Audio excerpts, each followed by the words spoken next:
Washington angle کے ساتھ میں ہوں خاور شمس الحسن اور میں انور اقبال. ویلکم ٹو دا شو. انور صاحب، یہ جو ہماری سیریز ہے پاکستان کی ہسٹری، اس کے اوپر آج ہمارا دوسرا پروگرام ہے. پچھلا ہم نے ایک پریامبل کیا تھا. جی. تو پاکستان کی ان دا ریئل سینس پاکستان کی موومنٹ جو ہے اس کا سٹارٹنگ پوائنٹ ہم فگر آؤٹ کرنے کی کوشش کر رہے ہیں. تو آپ نے اس سلسلے میں کچھ ریسرچ کی ہے، ذرا ہمارے سامعین کو بتائیے کہ کہاں سے یہ کہانی شروع ہوتی ہے. دیکھیں، جیسا کہ ہم نے پچھلے پروگرام میں کہا تھا کہ مختلف پرسپیکٹیوز ہیں پہ. کچھ لوگ کہتے ہیں کہ اسی دن شروع ہو گیا تھا جس دن پہلا مسلمان یہاں آیا.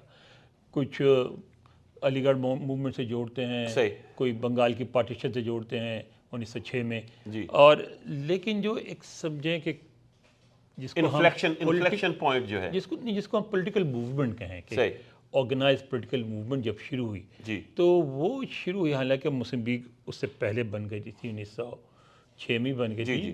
تو پھر ہوا یہ کہ انگریز جس نے ہندوستان پہ قبضہ کیا، قبضہ کرنے کے بعد کئی سال بلکہ کئی دہائیاں لگ گئیں ان کو چیزوں کو نارملائز کرنے میں، کنسالیڈیٹ کرنے میں. اور اس کے بعد ان کے ہوتے ہوتے ایک وقت ایسا آیا جب ان کو احساس ہوا کہ اب ہمیں انڈین کو شامل کرنا چاہیے، اس سے بھی کام لینا چاہیے، کیونکہ اب یہ ہمارے قابو سے باہر نہیں جاتے. جب پہلے ریفارم آئے اس میں کہیں جہاں مسلمانوں کی اکثریت تھی وہاں بھی صرف کہیں مسلمانوں کو ریپرزنٹیشن ملی.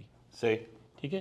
اکثریتی مثلا پنجاب میں بھی واضح اکثریتی نہیں، لاہور میں تو برابر تھا، 55-45 تھا، لیکن بعض پنجاب میں تو واضح اکثریت تھی.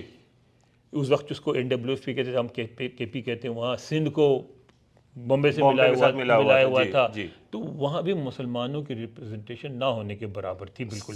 تو جب سائمن کمیشن بنا تو اس میں یہ تھا کہ انگریزوں نے یہ کیا کہ اس میں کوئی انڈین ممبر نہیں رکھا میں.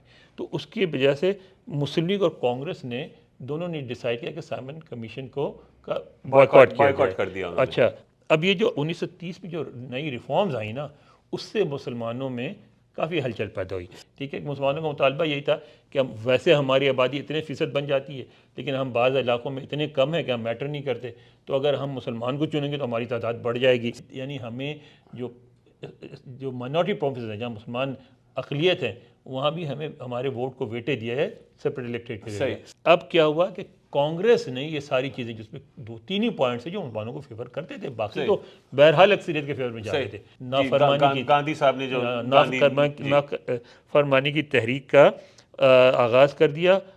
کانگریس نے ایک الگ کمیٹی بنائی اور وہ کمیٹی کہلاتی تھی گاندھی نہرو کمیٹی. اور اس کمیٹی نے جو ہے اپنی علیحدہ رپورٹ پیش کی اور اس میں انہوں نے اپنے ریفارم سجیسٹ کیے. وہ جو ریفارمز تھے، سندھ کو بمبئی سے الگ کرنے والی جو بات ہے وہ اس کو اگنور کر دیا گیا. یہ تو سارا تھرسٹ جو ہے کانگریس کہتی ہے مسلمانوں کی بھی نمائندہ ہے، لیکن یہ ہم جو تحفظ چاہتے ہیں مسلمان کو، یہ ساتھ تو تھا کہ ہم اب اقلیت یعنی اس کو ڈس ایڈوانٹیج یعنی مسلمان پوائنٹس بائی پوائنٹ جانے کے بجائے اس کو موٹی جو بات سمجھ میں آ رہی بات ہے کہ مسلمانوں کے ساتھ کہ بھی ہمیں حکومت واپس نہیں مل سکتی اور یہاں ہم اکثریت بھی نہیں ہو سکتے، ہم اقلیت ہی رہیں گے. تو ہمیں کیا چاہیے؟ ہمیں حکومت ہم اپنی نہیں مانگ سکتے، مگر ہم یہ سکتے ہیں کہ اکثریت کی حکومت رہے، لیکن ہمیں تحفظ دیا جائے کہ ہمارے خلاف ڈسکریمنیشن نہیں ہوگی. اور جو ان کا تھا کہ جی ایز اے مسلم ہمیں رہنے کی اجازت ہو، ہمارے کچھ رائٹس پروٹیکٹڈ ہوں، وہ سب ان کو لگا کہ جو یہ گاندھی نہرو رپورٹ ہے اس میں ان چیزوں کا خیال نہیں رکھا گیا. اس میں مثلا انہوں نے کہا کہ اس میں نے 1/3 جو ریپرزنٹیشن مسلمانوں کی وہ مانی. انہوں نے Muslim representation in Punjab and Bengal on the basis of population وہ مان لی تھی انہوں نے. لیکن بلکہ یہ کہتے ہیں مسلمانوں کے 3 بڑے مطالبات ہیں. ایک تو یہ تھا کہ 1/3 representation in the central legislature کے، یعنی وفاق میں 1/3 آپ کی ہماری نمائندگی ہو. پنجاب اور بنگال میں جو ہے اب مسلمانوں کی آبادی کے مطابق ان کی ریپرزنٹیشن ہو.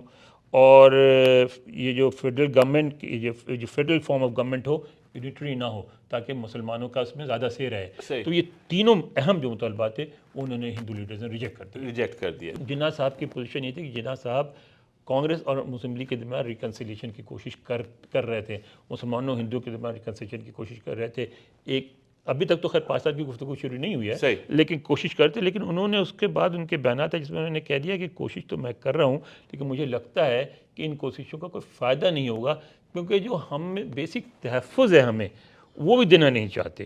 اور اس کے بعد سے ایک ڈسلیوژن شروع ہوا کانگریس کے خلاف، مسلمانوں میں مایوسی کا اظہار ہوا، احساس ہوا مسلمانوں کو، اور جس کو جناح نے اپنی ایک انگریزی تقریر میں کرتے تھے، انہوں نے اس کو نام دیا دا پارٹنگ آف ویز. تو 1929-1930 کے اندر جناح صاحب نے اپنے 14 پوائنٹس پیش کیے اس کے مقابلے میں، اور پھر وہاں سے 1929 میں جناح صاحب نے پھر یہ کیا کہ اپنے 14 نکات پیش کی. اس کو آج کا پروگرام اس وقت ختم کرتے ہیں، پھر انشاءاللہ دوسری قسط کے ساتھ حاضر ہوں گے آپ کے سامنے. بہت شکریہ.